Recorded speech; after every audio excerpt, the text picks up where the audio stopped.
Joriy yilning 17-aprel kuni soat tungi 3:05 da Xorazm viloyati Qo'riqlash boshqarmasining Shovot tuman qo'riqlash bo'limi tomonidan qo'riqlanadigan Shovot tumani Komiljon Otaniyozov ko'chasida joylashgan uyali telefon va uning aksessuarlari sotiladigan do'kondan tashvish xabari kelib tushgan.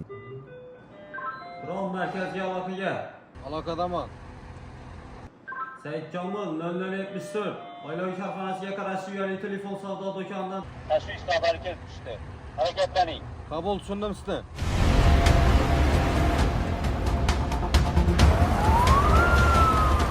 Shundan so'ng tuman qo'riqlash bo'limi tezkor harakatlanuvchi guruh xodimlari zudlik bilan ushbu do'konga yo'naltiriladi. Hodisa joyiga yetib borgan xodimlar do'kon eshigini buzib ochilganligini ko'rgach, do'kon ichkarisini ko'zdan kechirish maqsadida ichkariga kirishganida, shu do'konning ichida o'g'irlik jinoyatini sodir qilayotgan shaxs qo'riqlash bo'limi xodimlari ta'qibidan qutulish maqsadida ularga faol qarshilik ko'rsatishiga qaramasdan, qo'riqlash bo'limi xodimi ushbu shaxsni ushlab zararsizlantirishga erishadi va tergov tezkor guruhini yordamga chaqiradi. Dastlab surishtiruv jarayonida do'kondan o'g'irlik qilishga uringan shaxs Xiva shahrida istiqomat qiluvchi 1995-yilda tug'ilgan yigit ekanligi ma'lum bo'ldi. Mazkur holat yuzasidan Jinoyat kodeksining o'g'irlik va hokimiyat vakiliga qarshilik ko'rsatish moddalariga asosan jinoyat ishi qo'zg'atilib, dastlabki tergov harakatlari olib borilmoqda. Jinoyat ishi yuzasidan gumondor ehtiyot chorasi sifatida qamoqqa olingan. Haqiqatan ham mening magazinimda o'g'irlik qilishga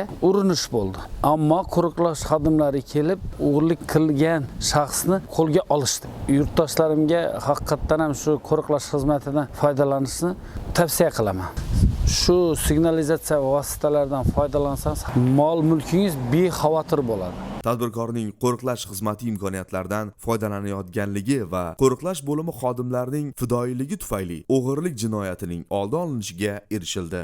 Bugun ushbu o'g'irlik jinoyatini oldini olishda va gumondorlarni ushlashda o'zlarining mardlik va fidoyiligini namoyon etgan xodimlar va ularning otalari viloyat ichki ishlar boshqarmasiga taklif etildi. Boshqarma shaxsiy tarkibi ishtirokida bo'lib o'tgan mazkur yig'ilishni hududiy ichki ishlar organlari shaxsiy tarkibi video konferens aloqa tarzida kuzatib bordilar. O'z xizmat vazifalarini sidqidildan va to'laqonli bajargan ushbu xodimlarning otalariga viloyat ichki ishlar boshqarmasi boshlig'ining tashakkurnomasi topshirilgan bo'lsa, xodimlarning o'zlari qimmatbaho sovg'a, ya'ni televizor bilan taqdirlandi. Shundan keyin viloyat ichki ishlar boshqarmasi boshlig'i video konferens aloqa orqali xodimlarning otalariga komil farzandlarni tarbiyalaganliklari uchun yana bir bor minnatdorchilik bildirib o'tdi.